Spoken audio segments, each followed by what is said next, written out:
world who are joining this webinar hosted by Helen Keller International's Arch Assessment and Research on Child Feeding Project. My name is Jane Badham, and I'm a consultant to Helen Keller International on Codex matters, as well as being part of the global Arch team. And I have a master's degree in nutrition, and I will be leading today's webinar. The plan for the session is that I will take you through the key issues that will be on the agenda around follow-up formula at Codex this year. And then I will make sure that I leave enough time for everybody to ask questions.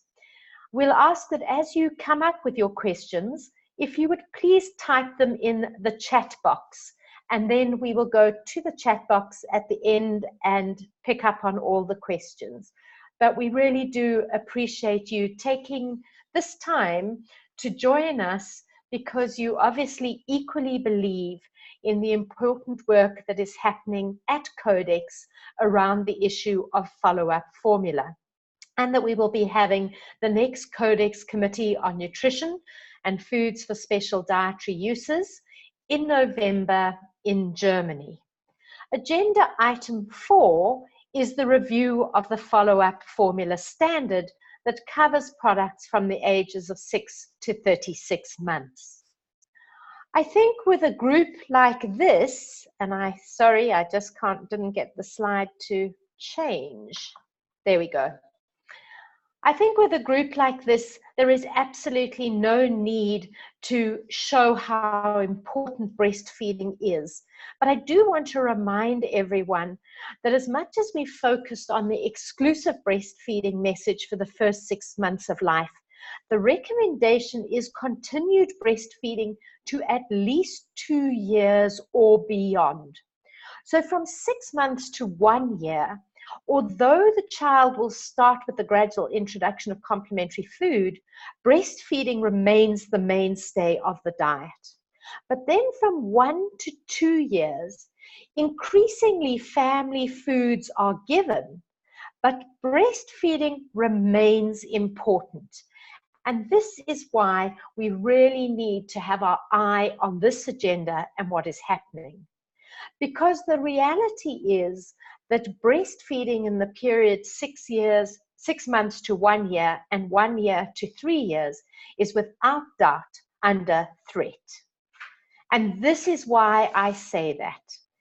Because if you look at the growth in this follow-up formula market across countries, based on 2017 Euromonitor data that HKI purchased, you will see this incredible volume growth in these products. And if you look particularly at the developing and the low middle income countries, you will see the figures are all double figures. At the same time, these countries are dealing with a stunting issue that has to be addressed. What I'm sure your eye has been drawn to is the fact that if you look at the high-income countries, in this case France and Canada, the volume growth of these follow-up formulas is in fact in negative growth. So these products are declining in the high-income countries. Therefore, the focus of the marketing and promotion of the companies that make these is clearly and very visually seen here in the low and middle income countries. So both the products for the 6 or the 7 to 12 months, as Euromonitor divided, and the 13-month plus, you can see these amazing growth. Look at China, 80% in the products that we would call growing up milks. Indonesia, 48%. And we see in all of these countries, it is a problem. And that is why this issue to us has to be of specific interest to low and middle income countries, because this is where the problem exists. We know that breastfeeding is really important and remains important. But very exciting this year was the launch of the cost of not breastfeeding results. And they make it very clear If you just look at the avoidable mortality of not breastfeeding at the global level, you're looking at about $1 billion a year. If you then expand that and you say, let's just look at future lost earnings from not breastfeeding, the figure jumps to nearly $54 billion a year. And then you get a staggering sum when you look at the cognitive losses of not breastfeeding. You're looking at nearly $285 billion a year. So breastfeeding is critically important and remains so, and particularly for countries that are trying to move out of low income, move towards middle income, move towards high income. Breastfeeding is something that absolutely is important, because if you look at the total economic losses, you get this figure of close to $350 billion, or heading towards 1% of global gross national income. So the cost of not breastfeeding is significant, and nutrition intervention for children and their mothers to strengthen human capital development and economic outcomes in many countries around the world means that breastfeeding has to be protected, supported, and promoted.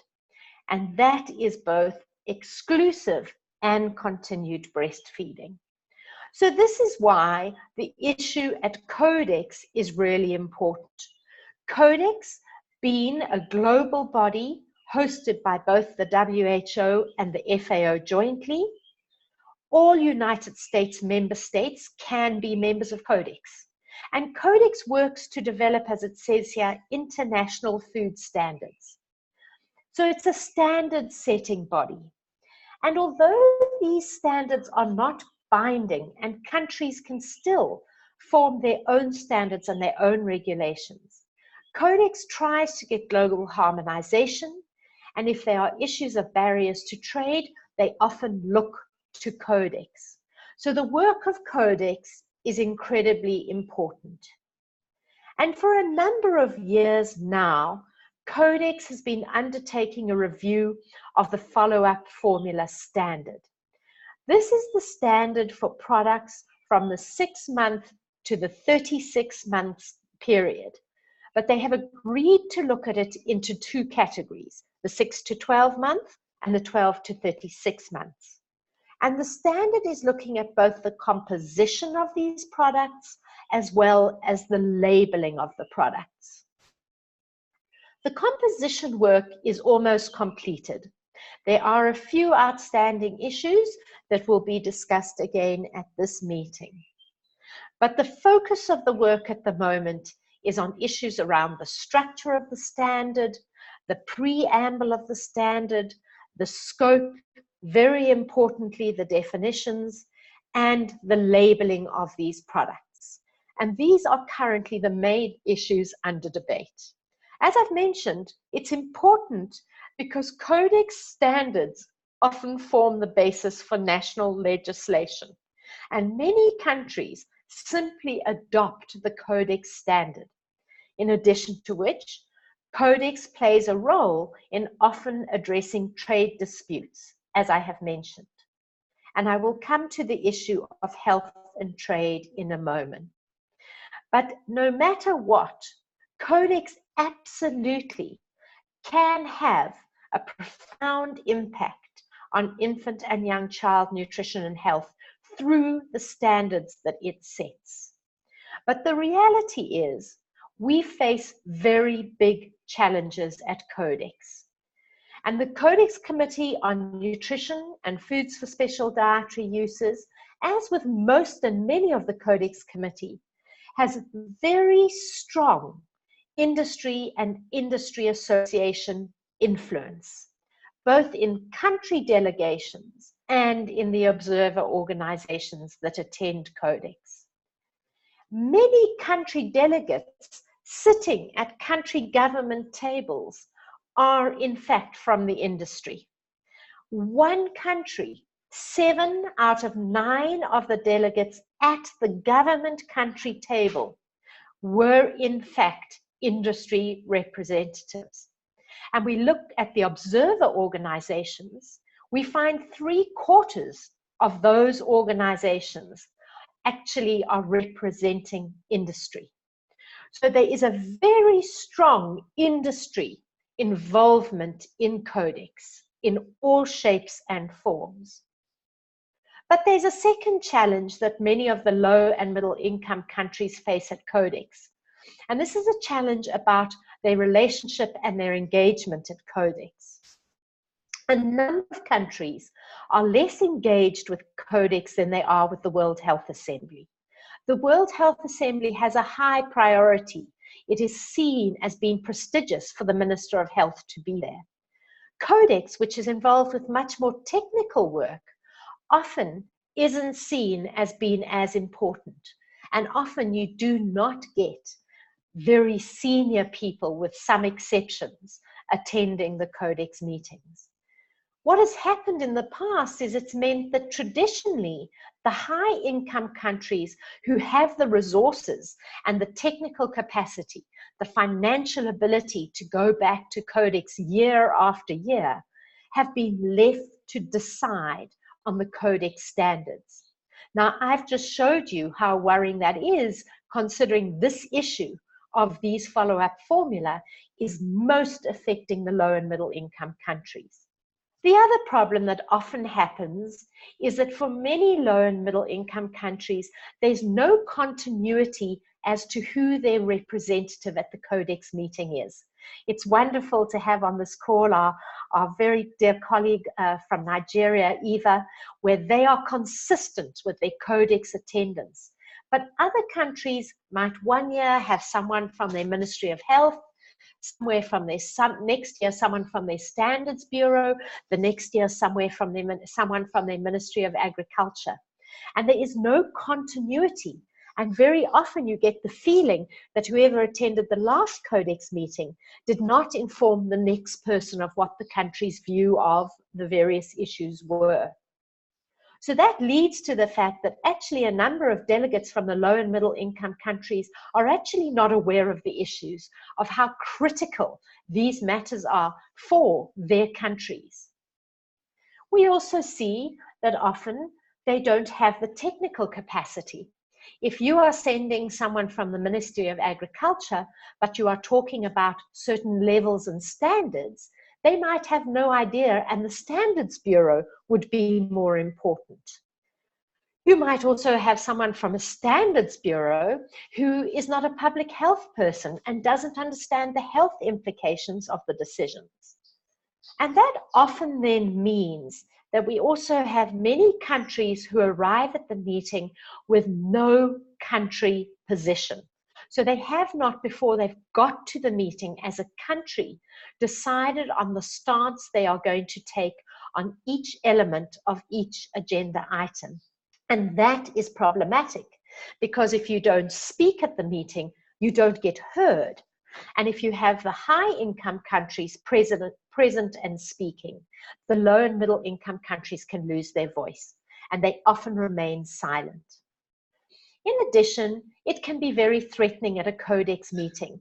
If you walk in and you are alone from your country and you see 22 people walking in from the American delegation, all with large files, each person there because they're a specialist in a particular item on the agenda. They have a position, they have a stance, they have a strategy. They're going to come to you in the coffee breaks and the lunch breaks. They're going to be giving you some kind of threats even of what perhaps you're going to be doing if you say this, because then you'll be creating a barrier to trade. And if you are alone, that can be a very hard thing to face. But it's the nutrition and health of infants and young children in low middle income countries that are at greatest risk over this issue of follow-up formula. And yet these countries have traditionally, although it is changing, had the least voice at Codex. And why is a voice necessary? And why is a voice of public health necessary? Because the battle at Codex is between Codex trying to fulfill both its mandate of protecting consumer health, but also promoting trade. And when health and trade are in collision together, it is really difficult often for consumer health to win without strong voices. And the reality that we see at this Codex committee is that trade is clearly taking preference.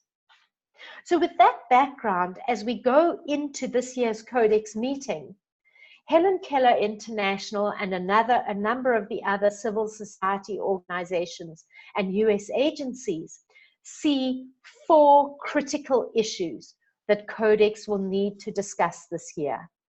They're outlined on this slide, but I am going to discuss each one individually. So let's start with the first one. We believe at HKI that there should be one standard for follow-up formula. In fact, we agree that this has already been agreed and there would be no need to reopen it.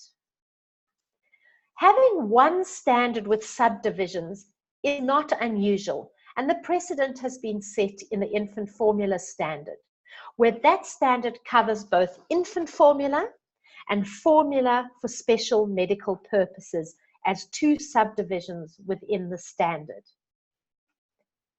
It also makes sense to have a single standard for products that are like or conceptually similar, and follow-up formula for 6 to 12 months and follow-up formula for 12 to 36 months are conceptually similar, and it would make sense to therefore keep them under the one standard. There is a lot of opposition to this, and we know that many are going to try and separate these 2 products out to hopefully be in 2 standards, and we are strongly against that. If we had this one standard, it would result in a total of 5 standards or guidelines for foods for infants, older infants and young children. It would be the formula standard, this follow-up formula standard, the guidelines on formulated complementary foods, the standard for processed cereal-based foods, and the standard for canned baby foods. And those 5 standards would make a very good covering of the products for this particular age group. And if we have 2 standards, the 6 to 12 month in one standard and the 12 to 36 months in another standard, it really opens the door for these 2 different standards to be seen as very different products and categories. And it further worries us that that opens the door for the 12 to 36 months products in a separate standard not to be seen as a breast milk substitute. So what is our ask of countries or delegations or our civil society colleagues who are supporting us in this work? We are asking if you feel in your conversations you can be aligned with the view that there should be one standard with these 2 sections. The second element that we believe is essential and will be discussed at this particular meeting is alignment. We have said that the WHO both hosts Codex and it is also the host of the World Health Assembly. So there should be alignment between what Codex documents say and what World Health Assembly resolutions say. After all, the World Health Assembly is the highest health policy setting body in the world. And there should not be disagreement between these 2 bodies' documents. They should speak the same language. And Codex standards should be supporting the priority areas that have been identified by member states at the World Health Assembly. And the member states have been very clear that the International Code of Marketing of Breast Milk Substitutes and the subsequent WHA resolutions need to be supported member states are constantly being urged to make sure they're applying and implementing resolutions, that they are monitoring and enforcing these resolutions. And so we should not have Codex speaking different language. For that reason, Helen Keller International believes that either the preamble for the standard or the scope for each of those two categories of products must make reference to relevant World Health Assembly resolutions. Here is where we disagree with some of our other civil society organizations. We do not believe that all the World Health Assembly resolutions need to be named or listed, because new relevant resolutions are regularly made at the World Health Assembly. And so we need to future-proof this particular text. So what we do believe, though, is that the reference to relevant World Health Assembly resolutions does need to be included in the preamble or the scope of the products in this particular standard. Let me move now to the third and very critical issue that I believe is going to be the big battle for this year's Codex meeting. Helen Keller International, together with our other civil society organizations, together with WHO and UNICEF, absolutely believe that all follow-up formula must be defined as breast milk substitutes, because the evidence is clear. Breastfeeding declines when follow-up formula is consumed. And it's consumed often when it is available. Take a look at this from UNICEF. 64% of poor African children are still breastfed at the age of 2, whereas only 41% of the richest families are still breastfed. This is because these products are available, they are promoted, they are purchased, and when they are consumed, they displace breastfeeding. And we know that the global recommendation is continued breastfeeding to 2 years and beyond. So the promotion of follow-up formula undermines continued breastfeeding. And only if these products are defined as breast milk substitutes will they be required to fall under the International Code of Marketing of Breast Milk Substitutes, which prohibits their promotion. And here I want to really congratulate countries, and particularly our country governments from the low and middle income countries, because we had huge success last year where the follow-up formula for 6 to 12 months was defined as a breast milk substitute. It is clear in Codex. But the debate this year will be about the products for 12 to 36 months. So the question I am asking is, can we, as civil society organizations, as UN agencies, as country governments who truly want to protect breastfeeding, can we do the same for the follow-up formula for 12 to 36 months? It almost makes no sense that I am making this an important issue and urging that we make sure countries speak out, because most of us know that these are breast milk substitutes. Resolution 69.9 that was adopted and endorsed included the guidance on ending the inappropriate promotion of foods for infants and young children that clearly says all follow-up formula are breast milk substitutes. And if you look at their specific text, they cover both the follow-up formula for the 6 to 12 months and the growing up milks for 12 to 36 months.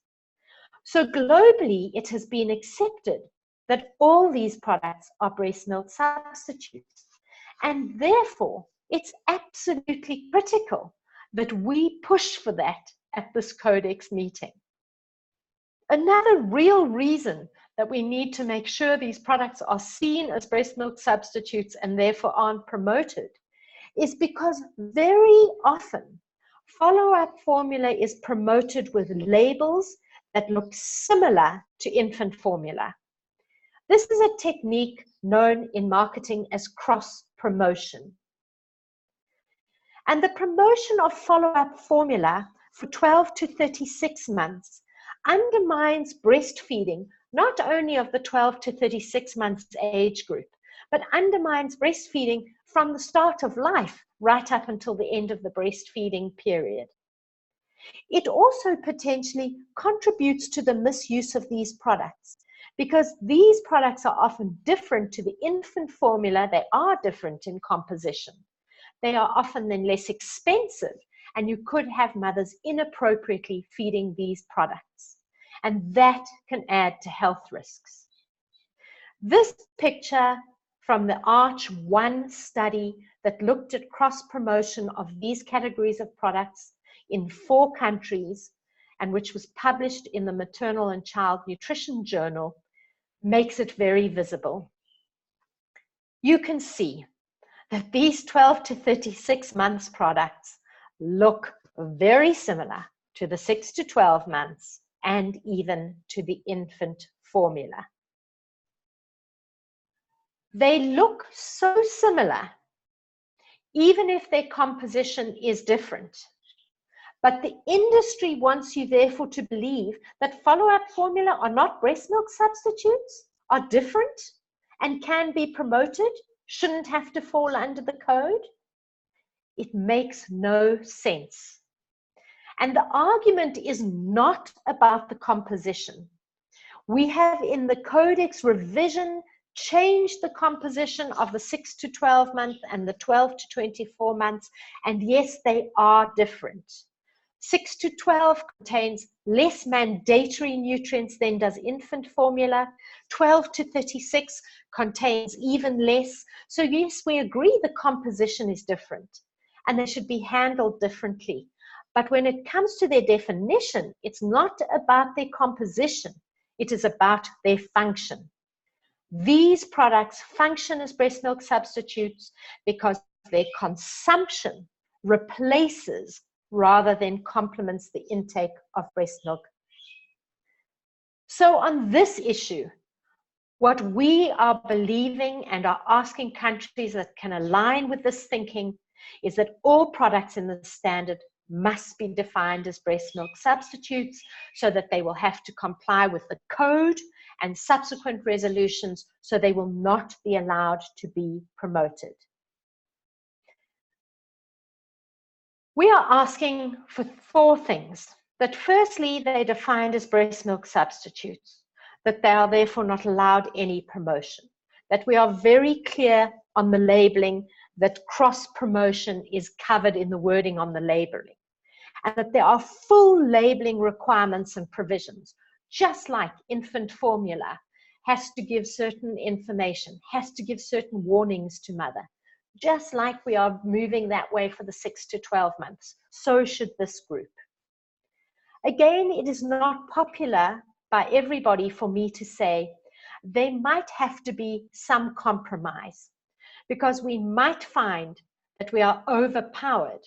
And potentially, if these products are not called breast milk substitutes, what we cannot compromise on is then the labeling text that it deals with the issues of promotion, the concept of cross-promotion, and all the full labeling requirements. But our win is to initially fight for global alignment that these are breast milk substitutes. Why do we say that they're breast milk substitutes? Again, I've given you some of the evidence, but there's even more evidence that I'm going to be able to share with you through the link we will provide, where you can download a number of briefing documents that Helen Keller has available. Some done by themselves, some together with UNICEF, some together with UNICEF and WHO, because they are briefs that show the benefits of breastfeeding in the 2nd year. There's a human rights angle that is really important. And also at the end, when I show you the link, I would also encourage you to watch a webinar that we had last year from Larry at WHO, who clearly talks and shows why these products into and beyond the first year are breast milk substitutes.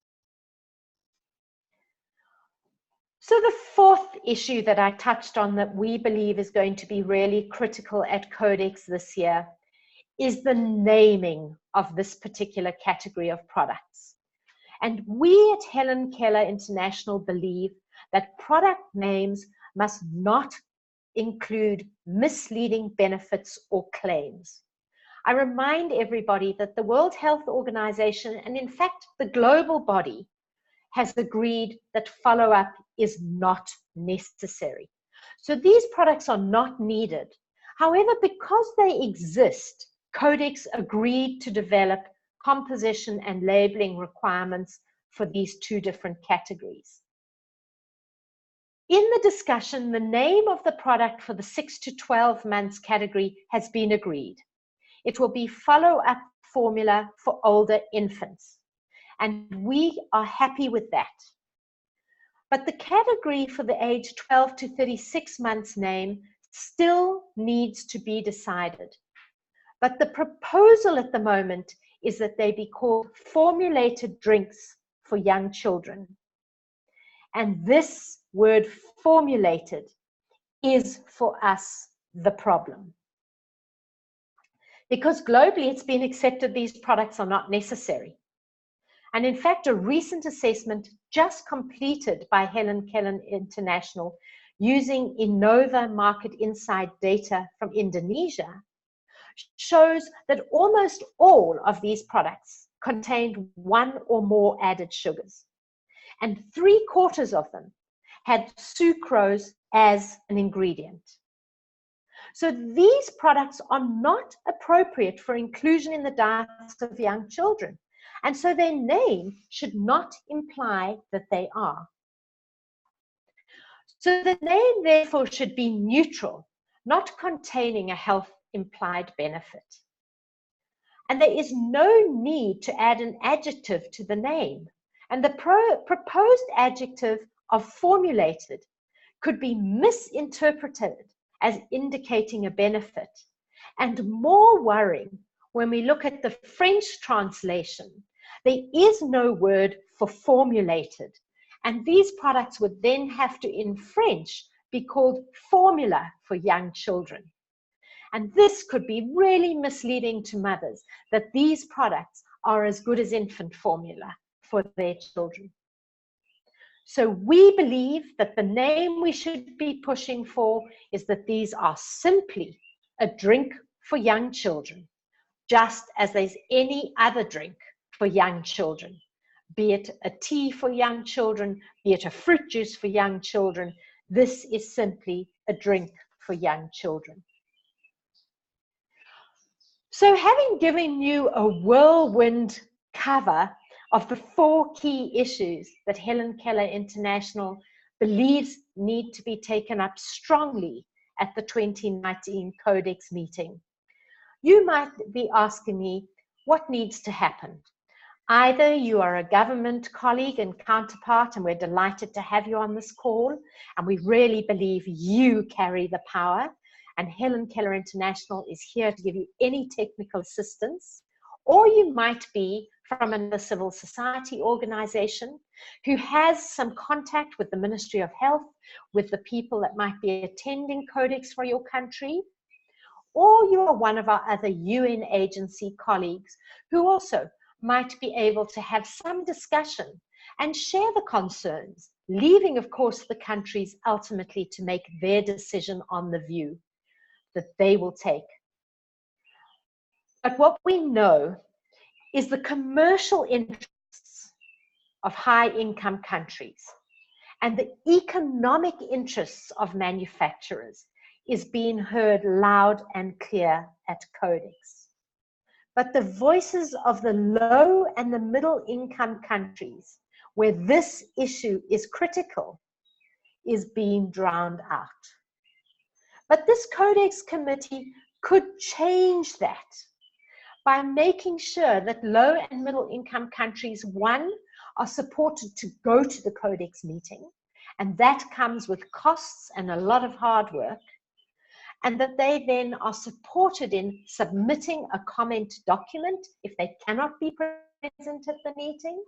And if they are at the meeting, that they are supported in taking the microphone and taking a strong voice for putting the protection of consumers ahead of food trade and commercial interests. So what is the ask of you that are on this call with us today? The ask of you is, how can you engage your country government, whether you are a government person already or you are a civil society organization or a UN agency? Is there something you can do before the November meeting if you are in support of these particular issues? We see 4 ways that you could engage. The first one is, if you don't know and you are a civil society or UN agency, you could find out who your representatives are of your country at Codex. And you could try and ensure that they are fully aware of this agenda item 4 and the consequences of the decisions being made at Codex. This link, and we will share all our slides with you, points you to where the Codex Alimentarius lists all the country Codex contact points. Unfortunately, we are aware that many of the lists do not give the names, they only give an email address, and often the email address, if you mail it, is not functioning. But there are many ways that you can find out who your country's Codex person is, and particularly who will be attending this Codex meeting on nutrition and foods for special dietary uses. The second thing we ask with you is, can you engage with them on the importance of their attendance and representing the best interests of mothers and babies at this particular Codex meeting happening in Germany, Düsseldorf, from the 26th to the 30th of November? Can you ensure that the representative from the country that is attending, representing their countries, actually understands the Codex issues and the issues of this specific agenda item? How can you do that? Again, I will share you and point you to the ARCH website, where we have resources available for you. Those briefing documents I've showed you, we have our briefing document for this 2019 Codex meeting. We have a number of different resources in English, some of them also in French, some of them also in Spanish. Could you use these to share with your country delegates, and so they know the issues? And then finally, but critically important, is that can you encourage the country or the countries you have contact with to develop a strong country statement for submission to Codex, either before the meeting if they are unable to go, or at the meeting and to take the microphone at the meeting if they are able to attend? I want to highlight at this particular point that all countries, whether they attend the Codex meeting or not, can submit what is called a conference room document on every agenda item on the Codex meeting. They can choose to submit something for every single agenda item, or they could choose to submit something just for a specific agenda item that they're interested in. In our case, the interest is for countries to submit a document on agenda item 4, which is the review of the follow-up formula standard. Countries that are not present in the room, if they have given a conference room document, that should still be considered in the discussion. And Helen Keller International assures you that at the meeting, we will make sure that all those low middle income country documents, no matter what they say, are actually considered and brought to the conversation at the meeting. That links me to, as I come to the end, to say to you that although we have all of these items available for you at this particular link, so if you can jot it down or take a photograph of the slide, or we will email you this set of slides. At this link, you will find a range of resources in preparation for this Codex meeting. We will also be adding to that range of resources. We are currently completing our conference room document that will be submitted both to Codex and will be added onto our website. We do email that already to a number of the countries that we work closely with on this issue. But what I want to say is that Helen Keller International will both have a team of people at the Codex meeting where we will be available to offer technical assistance to countries if they have questions, if they are not sure of the Codex process, if they have any issues that they need, we will be there. In addition to which, between now and the Codex meeting, our Codex team, led by myself, are available to everyone and anyone who might have any questions or concerns, or would like some reference documents, or like some help with drafting any statements or comments. We are most often available and openly available to give technical support to countries. Because we need the low and middle income countries to speak out strongly at this Codex meeting, if we are to protect the continued breastfeeding that is so important. And so in saying thank you, I also give you my email address. As I said, I'm a consultant to Helen Keller International on this particular issue. You are welcome at any point in time to drop me an email if you or any of your country colleagues have any questions that I might be able to answer, or certainly try and find the answer for you. And so with that, I have kept to my promise of making sure that I leave enough time for your questions. So I will now go to the comment box and see if we have anybody who has specific questions that they would like to ask us. So I'm going to go to the chat box, and I ask any of you if you have any questions you would like to ask. Lovely to have you with us, Marie. Thank you for your kind comment, and we appreciate the support that we have from you in the work that you're doing. But if anybody else has a contact, yes, so Marie, I think this is a very good question. Thank you. You've asked me to please explain the role of an observer in the country delegation. So in my understanding, countries can decide whoever becomes a part of their official country delegation. All countries have priority at Codex meetings. Countries are given the microphones first. A country might decide that in their delegation, as I've said, they might have industry people on their delegation. They might also have other people like civil society organizations. So they might have a member of IPFAN, or they might have a member of an Alive and Thrive project in a country. Those can be on the country delegation. However, it will always be for the government head of delegation to take the microphone when they speak and to speak the country's opinion. There is a second tier of delegates at Codex, and I touched on those, and Marie, this might also link to your question, which is observer organizations. So Codex has a role where organizations can apply to attend Codex meetings as observers. They go through a process and then they are accepted or rejected.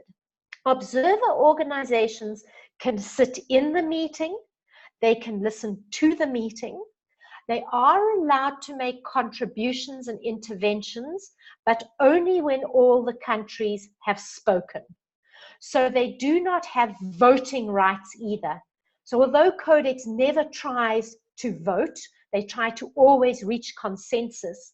which is a very difficult thing, if they come to any of those issues, then the observer organizations are not included. So observers can be in a country delegation, but they are then under absolutely the official government delegation and the head of delegation, or they can be as part of an observer organization. So thank you for the next excellent question. Who decides who participates in the country delegation? That is up to the country to decide. And yes, it could be the Codex focal point, or it could be the Codex representative at that particular Codex committee. I do remind you that Codex has a number of committees, over 12 committees, and normally each country has a focal point that manages all of their Codex relationships, but they also often have a person from their country government who is specifically responsible for a particular committee. So often this Committee on Nutrition and Foods for Special Dietary Uses, often the country person in charge is either from the Bureau of Standards, or often they are from health, but yes, indeed, they could be trade. And health not even aware that this issue has been discussed if the country has not had good consultation across sectors within their own government. So you would need to really work with your country to find out who's the focal point, who's going to this Codex meeting, who's deciding on who's going, and how can you potentially have some interaction with the person going to share with them the issues on the table. So I hope that answers your question. And thank you. Welcome, Paul. It's lovely also to you, to have you with us. And we're delighted that you will be, as Alive and Thrive, joining the HKI team at Codex and be one of our technical advisors. So your question is, does a country need to resubmit a CRD for specific items if they already commented on them in the last session? Another excellent question, Paul. And the answer is absolutely. Every country should submit a conference room document or a CRD for this particular Codex meeting, for the issues on the table at this Codex meeting. So for many of us who have also participated in a number of electronic working groups during the year, what we do is we put together all our submissions to the electronic working groups, plus all our conversations and views on issues that weren't discussed even in electronic working groups, on anything that is going to be discussed on Codex, sentence by sentence, paragraph by paragraph, into a single conference room document, which we call the CRD for this agenda item, in this case, agenda item 4, and that should be submitted, because only conference room documents submitted for this specific meeting will be considered at this specific meeting. Eva, wonderful to have you with us, and I do really want to say to everyone on this call, Nigeria has been a wonderful ally in its work and its consistency and continuity in taking a strong position. And I agree, Eva, you're right here. It promises to be a tough session if we are going to discuss the name of the product, as well as even the definition of this particular product. So yes, it's going to be a tough year, and we truly believe that we are going to need African countries and Asian countries to try and be as aligned as possible and to take a really strong lead. And so we are hoping that countries like Nigeria, at the CC Africa meetings that they will host at the head of each day of the agenda, will also give strong guidance to other countries, because Nigeria understands Codex. You've been consistent in your attending not only this meeting, but following it through at the Codex Committee on Food Labeling. So we're going to rely on everyone present, and particularly our country colleagues that support our view, to really support us in what, yep, is going to be a tough Codex meeting.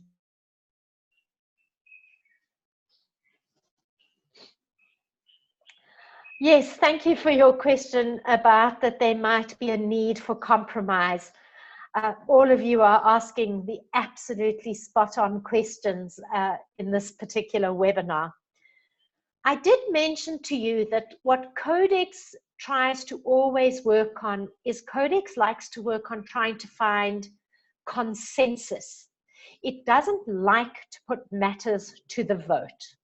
Although very often at Codex meetings, Helen Keller International as an observer will keep count of what different people are saying. And we might need to draw attention to the committee that a large number of delegations are saying this. Or we believe there has now been a majority view or a consensus view on this. But because they want to achieve consensus, it does mean that in some cases, we might have to go with our absolutely win position. But along the way, we might have to compromise on certain things so that, what do they say? Sometimes you need to win some battles and not win necessarily the war. So what I am saying is that we believe that there's going to be a very, very strong push from countries not to have the product 12 to 36 months called a breast milk substitute. And as we are only an observer organization, if we get to a point where the majority of the countries are saying these products 12 to 36 months should not be called a breast milk substitute, one might have to say that, okay, for the point of Codex, we're going to have to let that go through. But then there are certain compromises that I touched on that we not then allow. So then we would absolutely want the text to remain silent. So then the text cannot say these are not breast milk substitutes. So we might have to, it's not our win position, but we might have to at some point, in order to keep moving this work forward, make certain compromises. But then we have to make sure that there is no cross promotion of these products, that the labeling section of the text is very, very strong. So often if you're making a compromise on one thing, it means you have to become particularly and extra strong and less compromising on other things. So I hope that answers your question a little bit about what I mean about compromise. We don't want to compromise, and we go with our win position, but there are certain points where you realize that because otherwise the standard will not move forward, one might have to make compromises. I also come back, thank you, Eva, to please recall that the issue of cross-promotion indeed was sent back. So let me make very sure that everyone understands this, because not everyone has the understanding that you have. The Codex Committee on Nutrition and Foods for Special Dietary Uses is exactly that. It deals with the issues of foods for special dietary uses. But there is another Codex committee which is called the Codex Committee on Food Labeling, or CCFL. And that committee is the global committee that decides and finalizes everything around food labeling texts on any Codex standard. So although the Committee on Foods for Nutrition and Special Dietary Uses is proposing text on the food labeling areas of these products, whatever that committee decides, that work on food labeling has to go to the Codex Committee on Food Labeling, and they have to endorse what this committee writes. So at the end of last year's session, we had nearly completed everything on the food labeling section of the product to 6 to 12 months. And therefore, the committee sent all of that labeling text to the Codex Committee on Food Labeling for them to endorse the text and say, we're happy with that text, therefore it has a smoother journey to the next Codex level. In doing that, the Codex Committee on Food Labeling rejected endorsing one sentence that was included in the text that went from the CCFSNDU. And this was a section on the text where it was a two-part text. It had one section that covered the issues of cross-promotion, which is design, labeling, images, without mentioning the word cross-promotion, and it clearly prohibited those practices. But it then had a second sentence added that said, cross-promotion of these products should not be allowed. And I'm not quoting it exactly. But the second sentence became a problem because there was no definition of the word cross-promotion, and people felt it was not helpful, and countries would have very much difficulty in trying to actually objectively implement that sentence. So it was rejected, and it has been sent back to this meeting in November to again discuss this issue in the 6 to 12 month product. I do want to say to Eva and to everyone, there has been a huge amount of discussion on this issue and consultation. And we at Helen Keller have decided, with lots of looking at the text closely, that the sentence above has a very good definition of cross-promotion. In addition, the text refers to the Codex standard, general standard of prepackaged foods, which in itself contains a number of key principles, of which principle 3.2 clearly covers cross-promotion. So Helen Keller International will be going to the meeting believing that that second sentence can be deleted in the issue and the interests of cross-promotion, provided that countries start to make sure that this general principle 3.2 is applied by manufacturers, and that manufacturers that have very subtly ignored the fact this principle has been there for a number of years actually start applying it. Then we believe at Helen Keller that the issue of cross-promotion on the 6 to 12 month products would have been comprehensively enough covered. So Eva, I'm also happy to have a one-on-one with you at some point if you'd like to discuss it more with me. But I hope that's given you all some ideas of the kind of discussions and even the kind of compromises we sometimes have to make. I remind everybody of my email address, which I shared with you. It is jane@jbconsultancy.co.za, and I will very happily answer any questions. And we also point you to the website that we gave you the link to. If any of you would also like to receive this presentation, both as PowerPoint and PDF, for you to use and share as you would like, please feel free to also let me know. We're here to support the work that all of you are doing, because ultimately it is only together that we can promote optimal infant and young child feeding, and therefore optimal health, growth and development of children, by protecting, promoting and supporting not only exclusive breastfeeding, but continued breastfeeding to 2 years and beyond. And so with that, we've come to the hour. I promised that we would keep into the hour. I see there is another question from you, Paul, and I will take that question offline with you one-on-one as we now have to stop the webinar. But thank you everybody for joining us.